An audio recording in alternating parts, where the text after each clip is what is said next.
Hi and welcome to another in my series of Lightroom tutorial videos. In this video I'll demonstrate how to create this image from the source using masks to simplify the editing process and the ease with which adjustments can be made to each mask to create an impactful image. This is our source image within Lightroom. So first things first, let's create a virtual copy against which we'll work. So we've now created a virtual copy. Let's select the copy and move into the develop module. So the first thing that we'll do is we'll change the profile.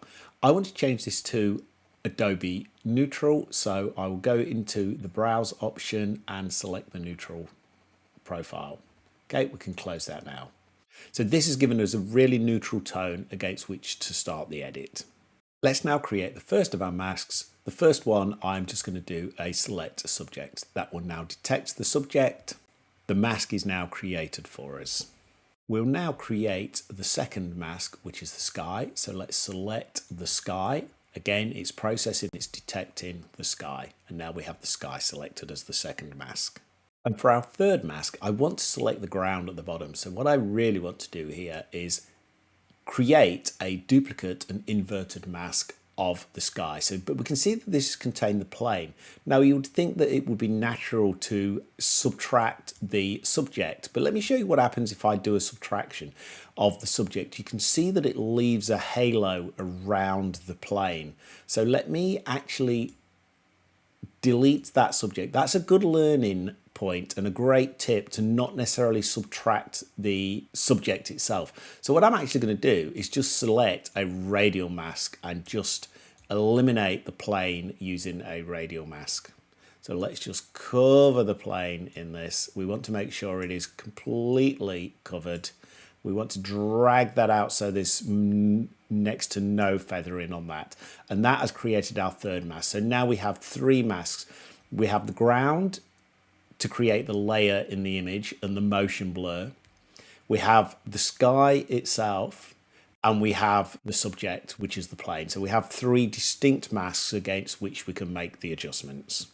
Let's go ahead now and make those adjustments. So the first adjustments I'm going to make are actually to the sky. I want to make sure that the sky was pretty washed out on the day. It was actually a bit bluer than, so I'm going to really bring that temperature right back. I'm also going to pull back the exposure just a little bit. I want to make sure that we've got the blue of the sky. We've also still got a very fine line around. So what I'm going to pull back is, if you look around the edge of the plane, I'm going to bring back the texture a little bit. That really softens the sky and also gives us a really defined line around the plane. So that's all I really want to do for the sky. And then we'll move on to the other masks. Now that we've got a clearly defined sky, let's work on the subject. So let's select our mask, our subject mask. We will increase the exposure on this. We need it to bring out this. Let's bring that up quite a bit. That's nice, but I want to improve the contrast just to bring out a little bit more detail. You can see the contrast is just pulling ours back a little bit.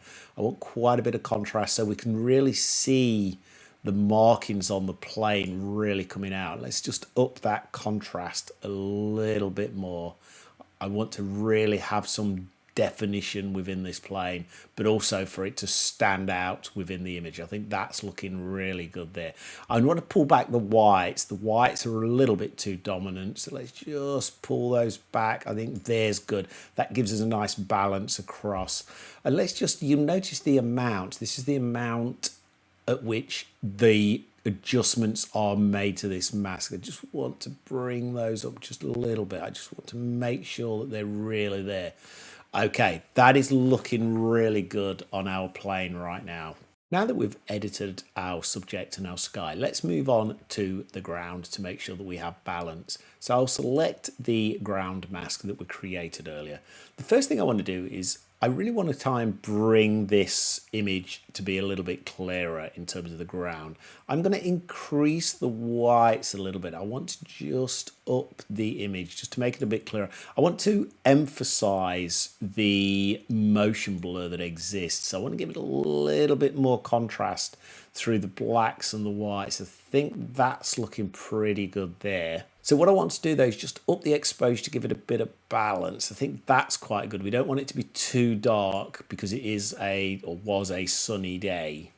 And now I just want to touch on the clarity. So I just want to bring the clarity down just to really emphasize that motion blur. You can see if we go too far, it just becomes a blur.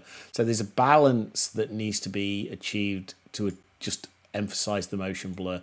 And then I'm going to just apply a really small bit of dehaze just to give that emphasis on the motion blur that's achieved of the people standing on the ridgeline.